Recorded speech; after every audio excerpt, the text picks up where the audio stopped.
Di sebuah rumah mewah, orang tua Jin memanggil seorang biksu untuk memeriksa dan mengusir hal-hal negatif di rumah mereka.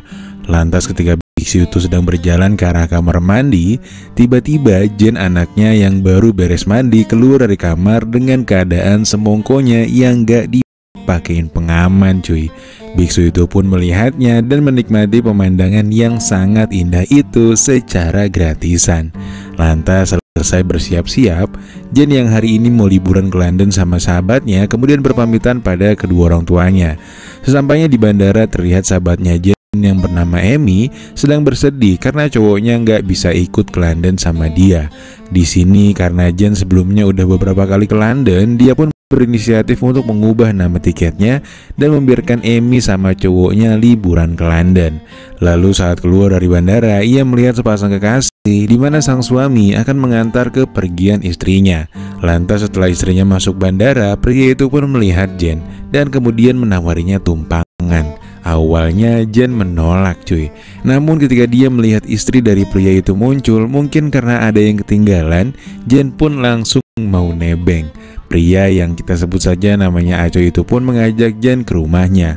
Dan ketika akan mengantarkan minuman, Acoy pun dibuat kaget lantaran Jin mengulang kejadian seperti di rumah, di mana dia kembali memperlihatkan semongkonya sembari berjemur.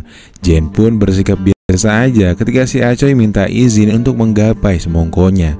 Namun pas baru kena dikit, Jin langsung bilang kalau istrinya lagi OTW kesini karena tadi dia sempat ngelihat mereka jalan bareng.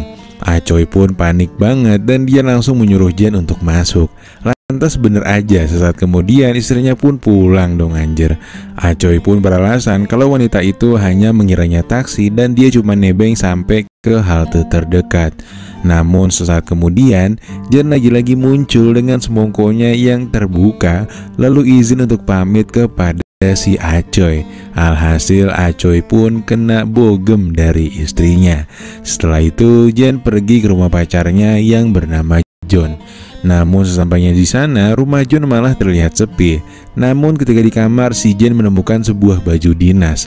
Jin pun langsung membuka lemari dan ternyata ada John bersama seorang wanita kolingan. Dengan perasaan sedih dan juga kesal, Jin pun pergi ke suatu tempat untuk menenangkan dirinya. Di sana ia pun mencurahkan perasaan hatinya dengan perekam suara. Lantas di sore harinya, Jin melanjutkan perjalanan yang sebenarnya ia sendiri nggak tahu bakal kemana. Dia lalu menghentikan dua orang pria yang kebetulan lewat untuk meminta tumpangan. Melihat tampang keduanya yang mupeng, Jin pun pura-pura kalau dia berasal dari Jepang dan gak mengerti bahasa Mandarin. Alhasil mereka berdua pun gak sadar kalau Jin mengerti obrolan mereka, yang mana mereka berdua punya niat untuk mempusreng Jin secara paksa cuy.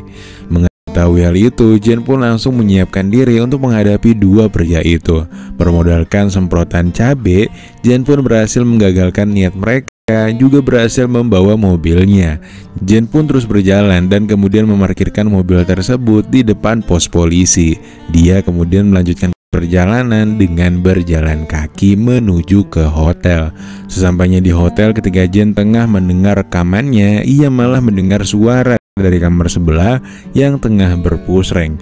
Jin kemudian menyeberang, lalu dengan santainya dia menonton pertunjukan tersebut sembari nyemilin Caca cuy. Lantas setelah selesai berpusreng, pasangan yang bernama Susan dan Kwan pun baru menyadari bahwa Jin telah menontonnya. Namun bukannya marah, mereka justru menjadi akrab hingga membuat mereka menjalin pertemanan. Suatu ketika Jin berjalan sendiri di tepi pantai. Dia pun bertemu dengan seorang penulis bernama David. Di sini David bercerita bahwa sebenarnya dia ingin menulis novel. Dia kesini untuk mencari inspirasi. Mereka pun mengobrol sejenak, dan lalu ketika si David hendak pulang, Jin malah meminta ikut ke apartemennya dan berharap dirinya akan bisa membantu David mendapatkan inspirasinya. Lantas ketika di apartemen David, mereka pun langsung menyantap makan malam bersama. Lalu sembari menonton, mereka pun memainkan game Truth Order. David mendapat giliran pertama dan bertanya pada Jin kapan pertama kali ia melakukan pusreng. Jin lalu menjawab dengan jujur kalau ia melakukannya saat usianya 16. Lantas Jin berbalik tanya kepada David apakah dia suka jika diserang. diterpongin. David pun menjawab bahwa ia sangat menyukai hal tersebut. Kemudian Jane memilih dare atau tantangan, dan David menantangnya untuk mempraktikkan keahlian Jane dalam hal serpong menyerpong dengan menggunakan botol. Jane pun langsung ngebikin pikiran David traveling, dan karena udah kepalang becek, mereka pun berlanjut sampai akhirnya jadi melaksanakan perpusrengan duniawi, cuy. Semenjak itu hubungan mereka pun menjadi lebih dekat, layaknya sepasang kekasih. Dan ternyata bener nih, kehadiran Jane cukup membantu David mendapatkan inspirasi untuk pembuatan novelnya. Lalu keesokan harinya mereka berbelanja ke pasar, dan di sana Jane melihat sebuah toko kacamata. Pedagang itu pun terpukau dengan kecantikan Jane, dan dia mencoba merayunya dengan memberikan kacamata serta baju secara gratis.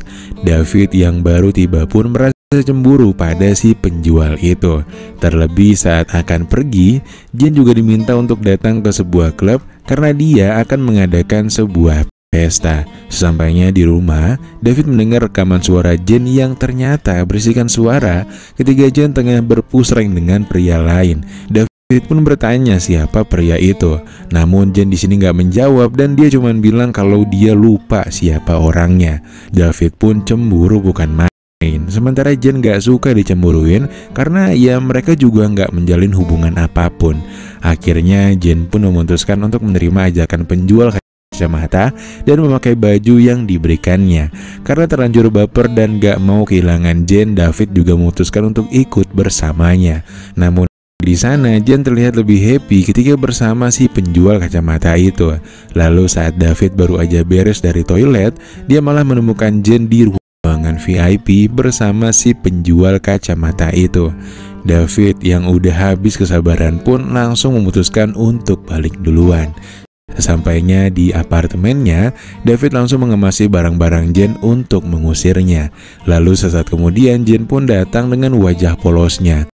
Jane meminta maaf dan bilang kalau di ruangan tadi dia nggak ngapa-ngapain. Namun David udah terlanjur marah dan enggan menerima permintaan maaf Jane. Jane kemudian kembali ke klub tadi. Lalu si penjual kacamata yang kita sebut saja namanya Ahong ini pun datang menghampirinya. Melihat Jane yang luntang-lantung, dia pun langsung mengajaknya untuk bermalam di rumahnya aja. Dan setibanya di sana, mereka pun langsung melaksanakan perpusrengan duniawi.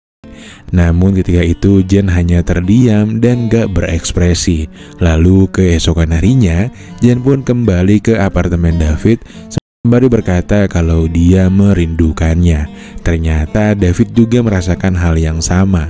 Ia lalu bertanya apakah Jane semalam berpusreng dengan si Ahong.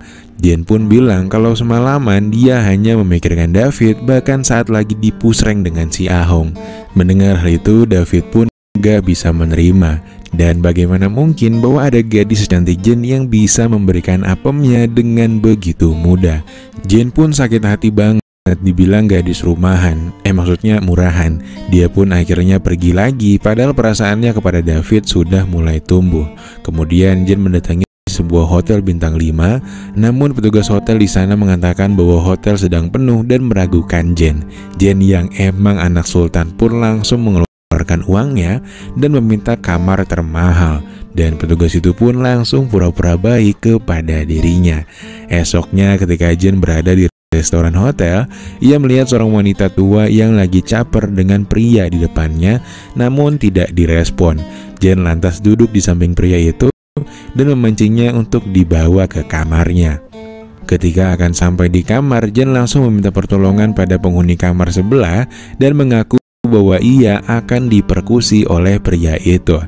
Kedua pria itu pun akhirnya malah saling adu jotos. Lalu Jane turun dan menuju ke tempat si ibu yang ada di restoran, lalu memberikan kunci kamar pria itu sembari berkata bahwa pria itu sudah menunggunya di atas.